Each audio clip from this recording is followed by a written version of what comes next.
and simple. I tried chewing on it, it didn't do it for me. Didn't do it for you? No. Good to know. Thought tonight we would hear a poem from Derek Walcott. It's called Love After Love. It can be a bone to chew on tonight. It's it. Oh, yes, I'm sorry to disturb you. Carry on.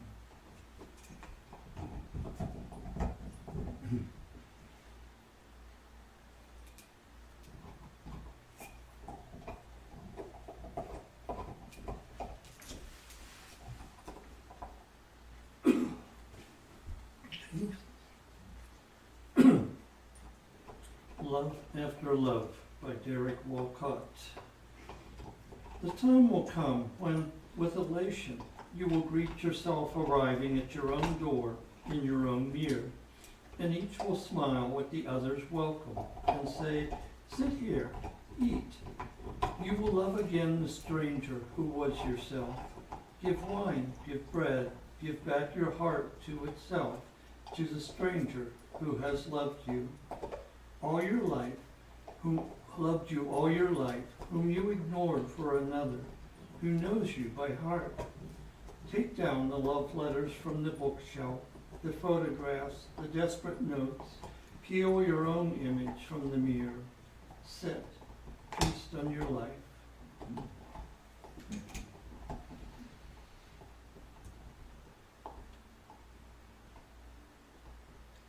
Let's hear it one more time.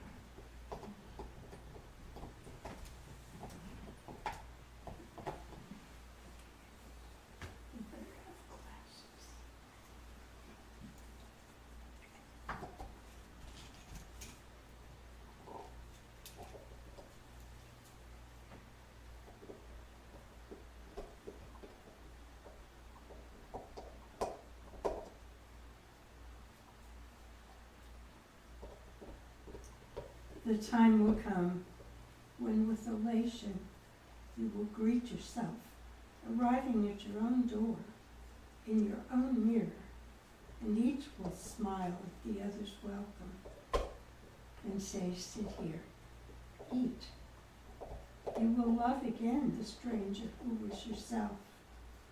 Give wine, give bread, give back your heart to itself, to the stranger who has loved you all your life, whom you ignored for another, who knows you by heart. Take down the love letters from the bookshelf, the photographs, the desperate notes. Peel your own image from the mirror. Sit, feast on your life. Any immediate thoughts, responses to that poem, to that poet? It's hard to read without crying. Reading these poems often surprises me. Just the way it weaves. You think it's going here, and suddenly you're over there, and it's just like a delightful surprise when I read them. So, yeah. And isn't it so, even from the very beginning, even the title of the poem, Love After Love, I mean, my understanding is that, at least in this society, the tendency to interpret that title without reading the poem is to imagine I'm going to find the person that I meant to be with, the love after love, even though my heart's been broken, and I'll be open to finding another romantic interest, right? Very often that's how it would be interpreted, Right. but that's not what he's saying. No. What is he saying?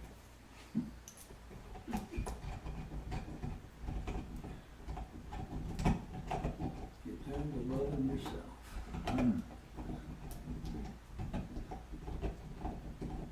When you are not the role you've been playing.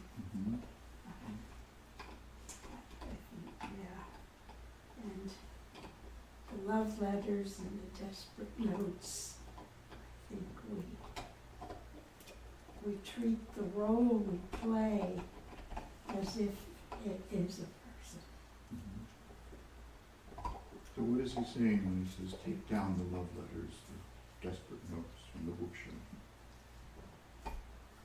What do we do with them? Yeah.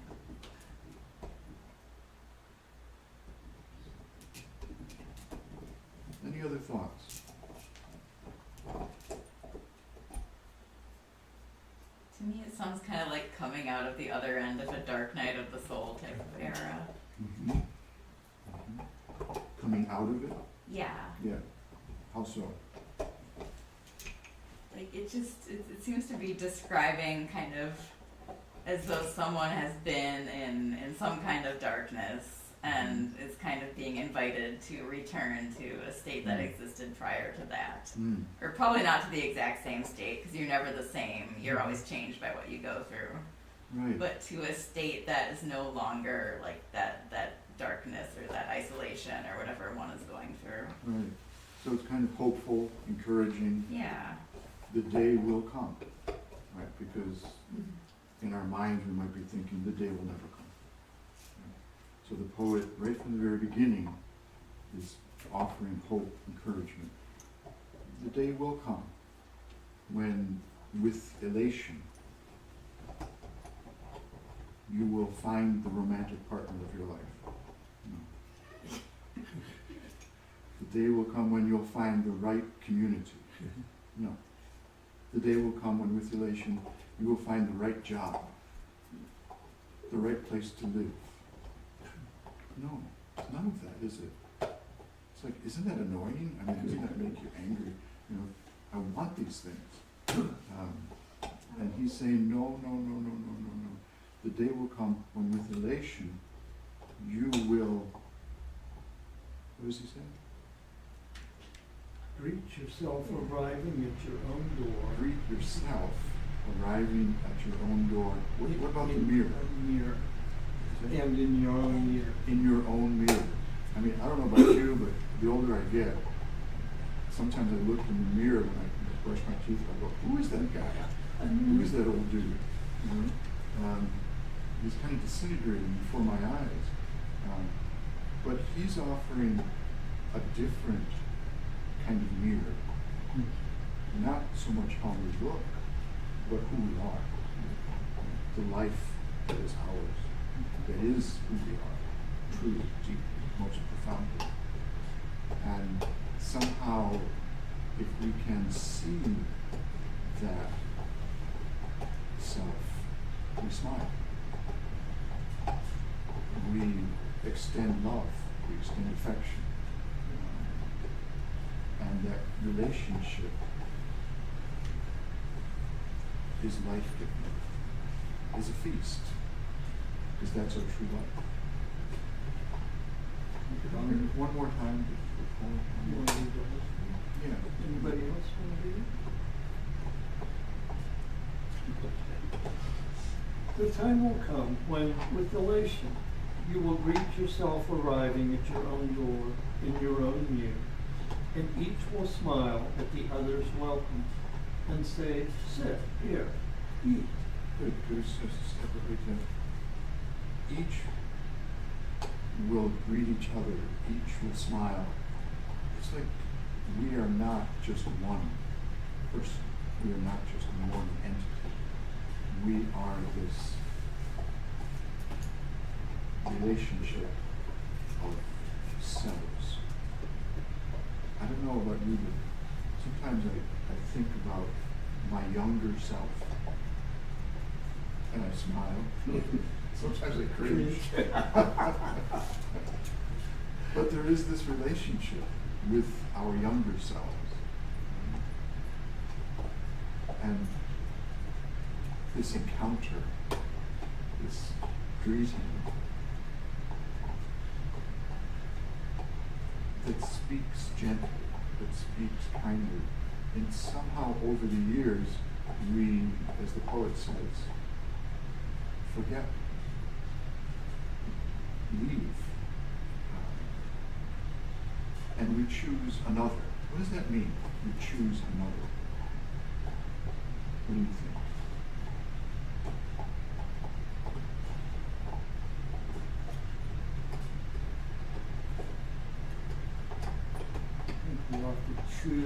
the other or self for Mm. something out there or someone out there. So when I choose them as a partner, Yeah. I modify myself to match, to fit that partner. Right. So I'm not my true self any longer.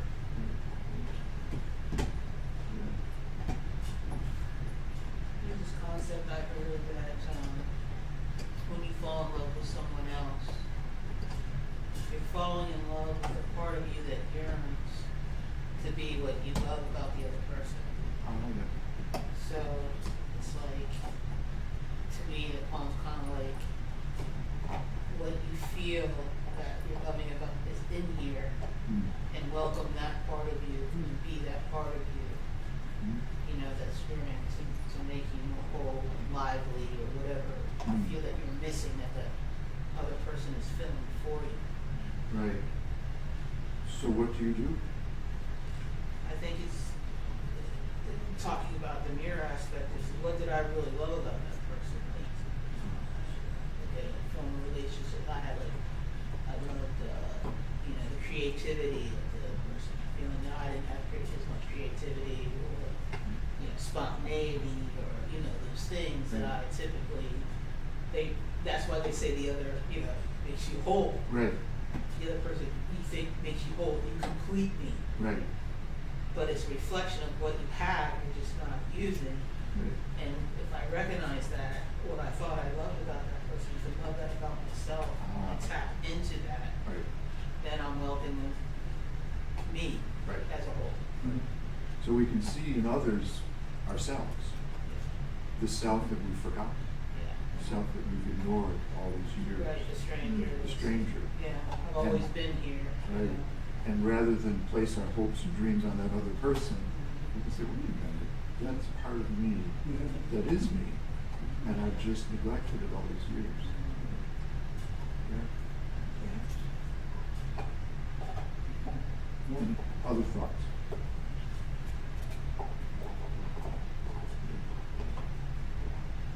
There was a time when I looked in the mirror deeply into my own eyes and asked, who's in there? Who is there? And it always made me smile. I never interpreted it or made more of it than that. I just accepted that as an experience.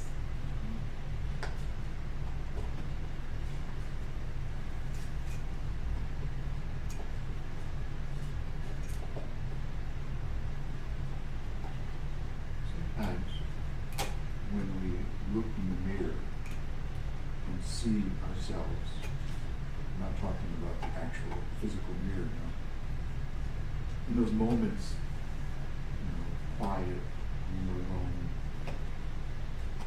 and we are able to see our soul. Sometimes there's, well, as the song says, cave me the faltering tree, 100,000 welcomes my heart, all that is within my heart. Right?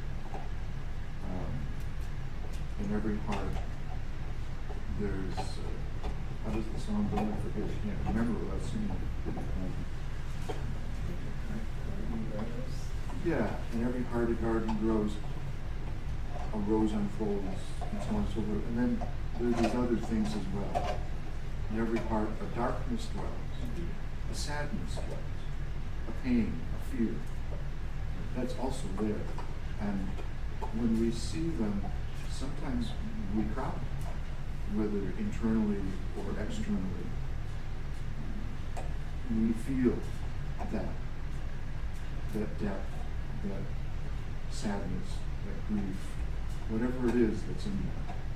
We see it, we feel it, and that's also a good thing. It's hard, but it's a good thing, an important thing. And somehow, also as we age, was anybody here aging? No. Nobody else. Well, I guess I'm avoiding that too. I'm doing a Benjamin Button. You do going backwards? Yeah. good, we're gonna bottle that and sell it, and afford to. Although he kind of ended up in a weird place, didn't he, at the end, Benjamin? Like he was a baby. Yeah. I think so. Kind of a strange thing. Anyway, but I get the message. What was I saying? As our life changes, because it does, as we age, but more than that, as our life, the life that longs to live in us, changes. It just does. It's like, nature, and everything changes in nature, right? That's the one constant we can count on. Everything changes. And I think it's true also for our life. What truly nourishes us, what truly is the living of our deep desire, our longing, what brings us joy, that changes. You can't just fix it and say, yep, when I was 20 years old, this is what brings me joy in life, and that's what I'm going to live the rest of my life. It doesn't work that way. Even people who know, and they're rare, but there are people who know who they are in their 20s and what they want to do and express that. Even that expression changes over time. Good girl. Good girl. Can you sit down? Can you sit down? Good girl. Such a good boy. Yeah. And so that just like our physical appearance changes, and we see that, so does our internal life. So does our life that longs to live in us and through us changes over the years. And what that means, I think, in part, is that the things that used to satisfy us don't very often. Things that we used to be interested in, we're not interested in anymore. And even goes as far as like relationships, friendships. I'm in conversation now with old men. Sorry, I know it's just kind of pathetic. But I'm trying to understand what it means to grow old and be a man in this culture. So it's very limited focused. And part of it is that our friendships drop away. Partly because we don't have the energy anymore to invest in so many friends and friendships, and that's actually happening. But the other thing that I find it means, not just as a man, but I think as a human being, is that our questions are new. That's the good part. We may be getting old, but our questions become new. And we don't have the answers. We just don't. And ironically enough, I think that's what keeps us relatively young in some ways. Because we're not settled. We're not static. We're alive, ever changing. And the new questions that appear require new thought, require new exploration of what our life is.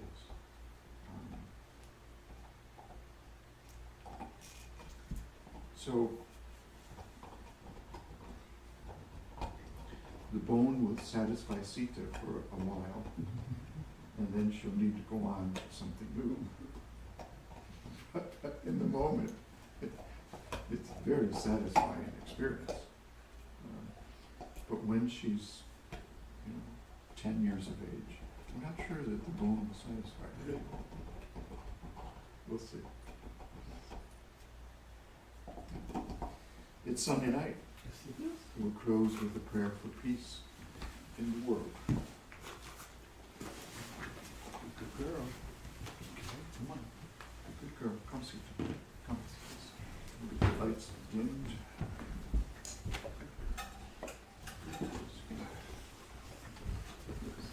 Everybody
A prayer for peace.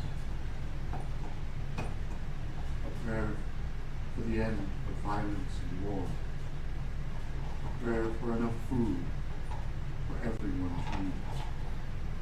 For the shelter and care that everyone deserves. This is our prayer. May it become true, and may we help it to become true. May it be so.